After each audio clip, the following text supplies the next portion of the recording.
Hi, welcome to The Sacred Journey. The Sacred Journey is the program that reminds you that life is a wonderful adventure and each and every experience we have is a unique and perfect opportunity for learning. I'm Joyce St. Germain, and tonight's topic is of a particularly sensitive nature: women's reproductive rights, a different perspective. I have been planning, thinking, toying, mulling over the idea of bringing this up as a topic, and I think it is at least time, if not past time. I want to stress these opinions are my own, but I know it's a particularly sensitive area, and I will do my best to share my perspective as just that, my perspective, and I'll tell you where some of my thoughts and experiences and beliefs come from. As you know, I am a shamanic practitioner, a hypnotherapist, a spiritual counselor, but I also spent almost 40 years of my life as a public school teacher, starting at the elementary school and then settling in the middle school. And for many years, I would have yearly readings by a deep trance channel or deep trance medium. Her name was Marjorie Turcott, and she would, let me explain what deep trance channeling is. She would go into a deep trance and allow this spirit or entity named Matthew to use her vocal cords. And there's a lot more to it than that, but it's a very, I'll say it's a very sacred process. And it is not something that Marjorie did randomly or haphazardly. She had a great deal of experience in it. And this is done with complete cooperation and permission and protection. So she would allow Matthew to use her vocal cords. And by the way, Matthew was Scottish, so Marjorie would take on a Scottish accent. And Marjorie and Matthew, for many years, I don't know how many, but many, many years, were highly regarded, highly respected, and people would seek them out for their wisdom. I was having my yearly reading, and at the time I was teaching elementary school, and I think this is important to note. I was teaching elementary school, and I was asking your typical questions that you might ask in a yearly reading. And then Matthew, all of a sudden, and by the way, we would record these readings so that you could listen to them in greater detail or as often as you'd like. But Matthew suddenly said, "Joyce, I want to talk to you about the subject of abortion." And I was so shocked because it was not at all in anything I would be asking about in my list of questions and what I'd ever asked about. And I said, "Well, okay, Matthew, what do you want me to know?" And he goes, "Well, this is not for you. This is for your students." And I thought that was odd because I was teaching elementary school. And I said that to him. I don't understand because I'm working with very young children for whom sexual activity isn't even a thought. And he said, no, not those students. He said, someday you will be teaching adults.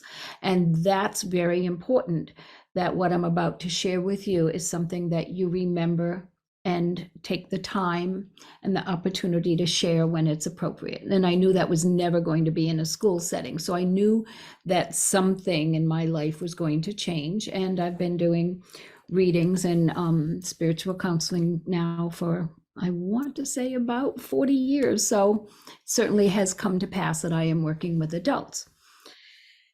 And he said, and I will never forget this, and I've listened to that tape over and over, when a soul intends and needs to only go through the conception process and not the birth process. Okay, think about that. Conception, not birth.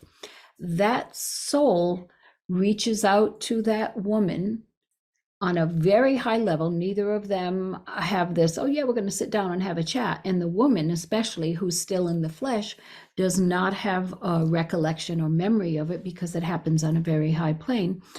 And she agrees to support and interact with this soul. And the soul has, according to Matthew, this soul may have been conceived in a past life through rape or incest or some violent act, and has the energy of fear associated with conception, they need to come back and bring that into karmic balance. They don't need to yet go through the birth process and have a life on earth, because they're still doing some very important work in the spirit planes, but they need to come back and bring their experience of conception back into balance. So the woman, the person who would conceive, and this soul make this agreement. And he said, it is so sad to see women have to carry shame and guilt. He said, it is not theirs to have. They are actually agreeing to support this soul in their needs and giving them a gift of sorts of what it is that they're asking for. And he said, women for sometimes their lifetimes carry shame, sadness, fear, regret. And he said, and it's not theirs to carry. He said, what they've done is actually done a selfless act for someone. And before everybody starts getting all like, oh no, how could that be? That's so selfish. Please understand that I am sharing this with you in the most sincere way possible. It supports everything I know and everything I have learned and everything I offer in knowing about past life regression, helping people transition, communicating with spirit, all of the things that I have been doing and believing in. And some of it was quite natural and some of it I have training in. Everything that I know, everything that I have done, everything that I am makes me believe that this is absolutely accurate. Okay, I said it's my opinion that I'll be sharing, and that's what I'm sharing. I have done hypnotic regression on women. It comes up that time that they had an abortion. And before anybody thinks it's something done at the drop of a hat, it's no big deal. The women that I have known who have chosen abortion have done so sometimes with a lot of soul searching. Sometimes it's extremely emotional. It is not an easy decision and should never be taken lightly. I am not saying that every single time that someone chooses an abortion, it's because someone in spirit is saying, please help me. I only want to go through the conception process and then I need to get back to the spirit. But I'm saying sometimes that is absolutely the case. I am convinced of it. There are times that I have someone under hypnosis that soul who then went back to spirit will come back to thank the woman. It is like have a box of tissue next to us, because it is very emotional for me and for the woman under hypnosis. But a big takeaway from that session is the woman releases the grief and the guilt and the blame that they have let be directed toward them and carried. The healing that can happen as a result of that is profound. And that woman deserves that for having had to make such a difficult decision, and sometimes without anyone's emotional support. I have also done readings for people that in the reading, a soul will come up and say that I was someone that, or that soul that you helped to get back to the light when you were just a teenager.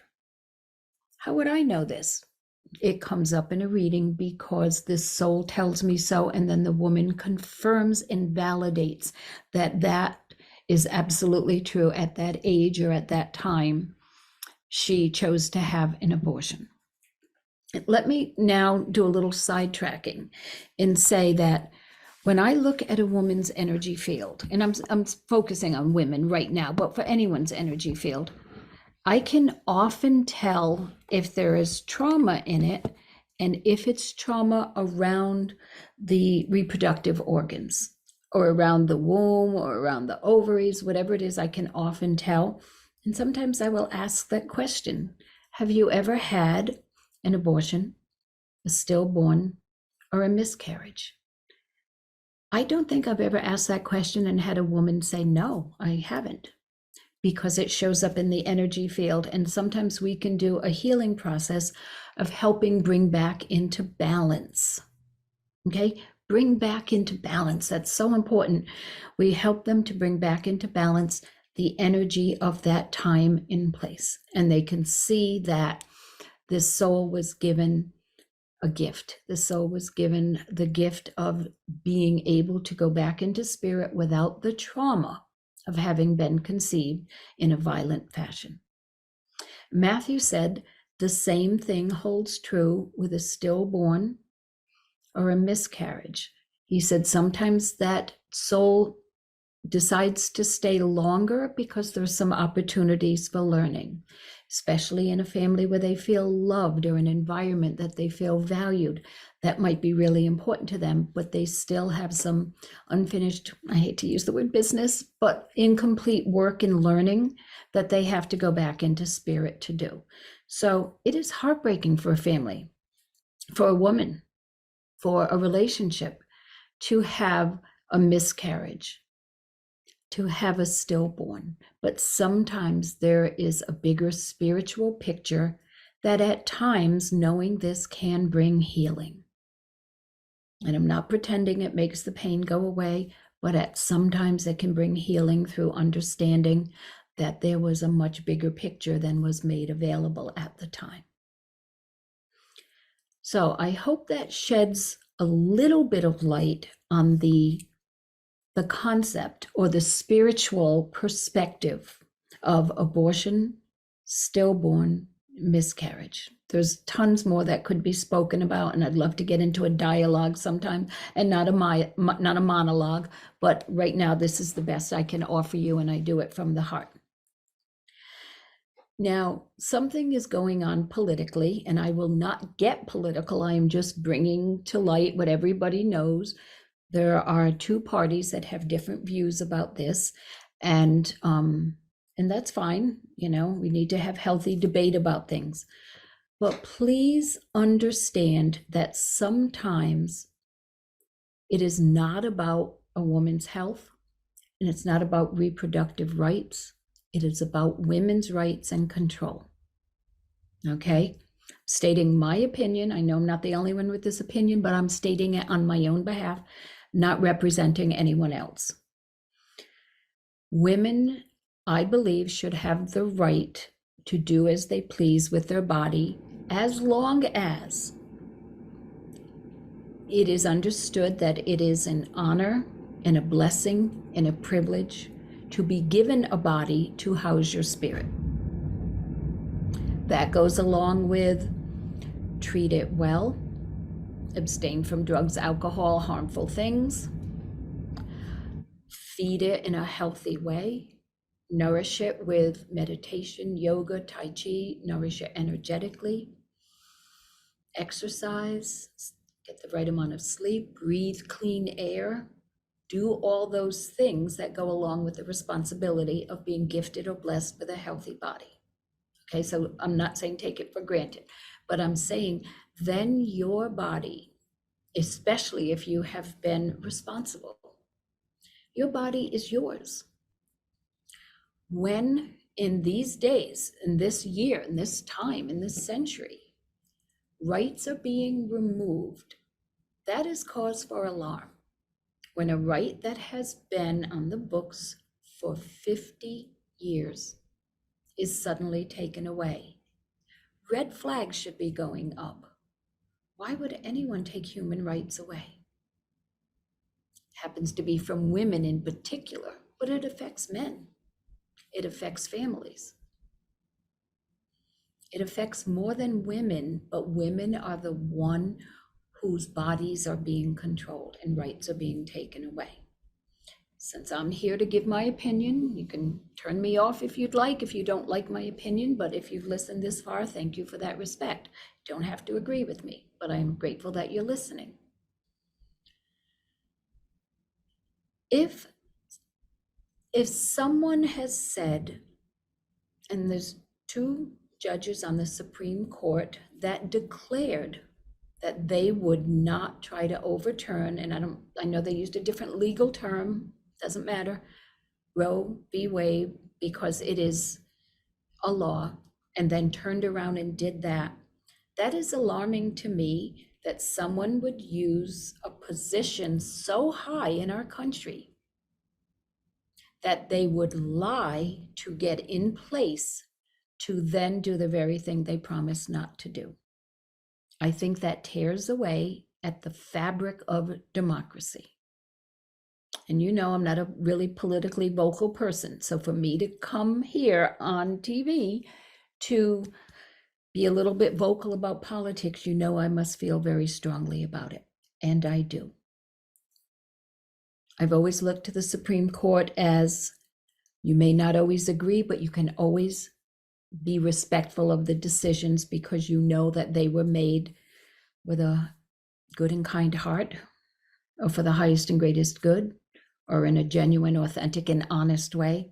I don't think things are happening that way anymore. And it is heartbreaking that our country has gotten to the point where you cannot even believe judges in the highest court in our country. That is incredibly sad. Then there is a move to try to remove an abortion drug with all kinds of excuses like, oh, it hasn't been on the market long enough. It got pushed through the FDA too soon, and that's all been proven scientifically and medically to be inaccurate. Again, it's about control. It is not about what is medically best for women or anyone. Here's something to think about. I pray it doesn't happen, but I will be surprised if it doesn't. If for now, and I know I'm filming this on April 24th, 2023. Things change quickly, as you know. As of right now, there's been a hold on the ban of this drug. Okay, we'll just call it the abortion drug. There's been a ban put on it because at one point it was threatened to be removed and taken off the market so that you couldn't have access to it anymore. Except in cases of rape or incest. And by the way, the states that are banning abortion, I believe, and I'm not going to state that I know this for sure, but from what I have heard, most of the states banning abortion, there is no exception for rape or incest. But with the abortion drug, there's an exception for rape or incest. Now I ask you, what do you think is going to happen? I think, sadly, what might happen is that women that are put in horrible predicaments and situations, that conceived, maybe practicing responsible birth control, maybe for whatever reason, okay? Because it's no one's business how someone became pregnant, except if it's rape or incest or an act of violence. That is against the law and that's illegal, but morally, and that is just wrong, okay? I cannot imagine that anybody could support that and say, too bad for that woman. So what if she got raped? So what if a family member through an act of incest impregnated her? Now tell me that's not about control. If someone says, doesn't matter, you still can't have an abortion. Don't you think that you are setting the stage, whoever makes these laws, that women are going to be forced in their mind to claim that they were raped or that a family member impregnated them, even if it isn't true, out of great fear? Think about that for a moment. If the only way you can get that abortion drug is if you were raped or impregnated through an act of incest, The only way you can get that abortion drug is if it's one of those conditions. Do you think that especially young women or impoverished women or women that cannot comprehend how they could possibly bring a child into this world or raise a child have no other recourse, that they may have to claim that they were raped? That is appalling to me. I'm not saying it's okay. I'm absolutely not saying it's okay, but I'm saying I can see how it could become a pattern. I can see how some women will feel so afraid and so alone and so abandoned and so terrorized that this is going to happen. Men's lives will be ruined as much as women. Men who will be falsely charged, even if later it's proven to not be true, it could still ruin reputations, financial ruin, judgment, even if it's not true. I am asking people to consider, I'm going to underline and put marks around consider, that it is quite possible that in some cases an abortion is spiritual energy and karmic energy being brought back to balance. It's possible. I believe it's very probable, and I even believe it to be true. But if your belief system has never heard this or doesn't support that, I'm just asking you, consider if it might be possible. And then take a look at what is to be gained by forcing a woman to give birth to a child that was unplanned, unexpected, and would provide emotional, physical, and financial hardship. Because even in the case if a woman's life is in danger, most cases abortion can't be performed, even to save the woman's life. How can that not be about control? That is not about well-being of anybody, because it's likely the child is going to die too. We've all heard the political things of, if you care so much about children that you want every child conceived to be born, then take care of them after they're born. I'm not going to go there today. Maybe another day I will. But that is something to consider. There is so much to think about. There is so much that we don't know and we don't understand. Now, there are people that say conception and life begin at the same moment. Think about that. The exact moment the sperm and the egg meet, life has started. There might be some medical tests that show energetic response to something. In the spiritual world, my teachings, my training, my beloved and highly respected teachers have all said the same thing. When a soul is ready to come into a body, it's not like that. They choose the family or the situation that they're going to incarnate into. And then I'm going to use the word practice. You cannot go from being in spirit to being in the flesh, to be physical like that. You can't. It is just too much of a shock. It's just too crazy. It just can't happen like that. And I have watched energetically women who are pregnant, or the families who are expecting a child, and some of them tell me these stories, and sometimes I just observed. I have watched the soul come and visit and go back, come and visit again and go back, come and visit again and go back.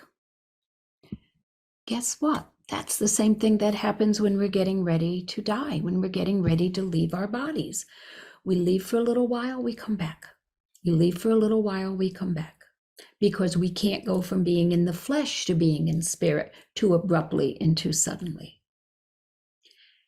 I have been taught that it is 6 months, not 6 months in utero, 6 months after birth, that a soul stays and resides in that body. Babies have a soft center on the top of their head. We call that the crown chakra, but we know on the physical planes, babies' tops of their heads are very soft. In the spiritual worlds, it's believed because they're going in and out, going back to continue to grow and learn in spirit, come back to being used to being in the flesh, in the physical planes, going back and coming back and going and coming and going and coming till 6 months. I am absolutely convinced that you are not destroying a soul through the process of abortion. Because I've even watched children, the souls hang around a crib or a bassinet, near the baby, not always in the baby, until it's their time to stay. About 6 months after birth, post-birth. Little something to think about. Why wouldn't the beginning of our lives and the end of our lives be similar? That we practice coming back and forth and back and forth and back and forth to make the transition smooth and easy. Certainly something to consider. And if you have stayed with me this long in this show, thank you so much for honoring me to listen to my opinion and what my thoughts are based on such a sensitive topic. I promise we'll be more lighthearted next time, but I am not afraid to address any topic that I feel confident in sharing in an authentic and honest way. Thanks for joining us on the sacred journey. We'll catch you next time.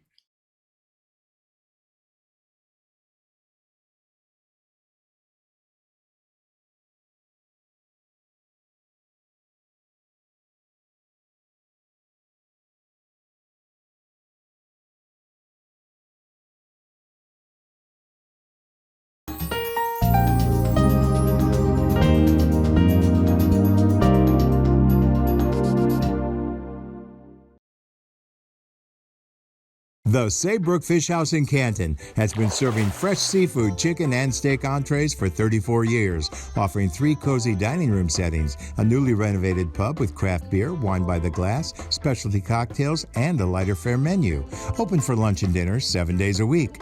Reservations accepted for parties of 2 to 42, and gift certificates are also available. The Saybrook Fish House, nestled at the crossroads of Route 44, 202, and 179 in Canton.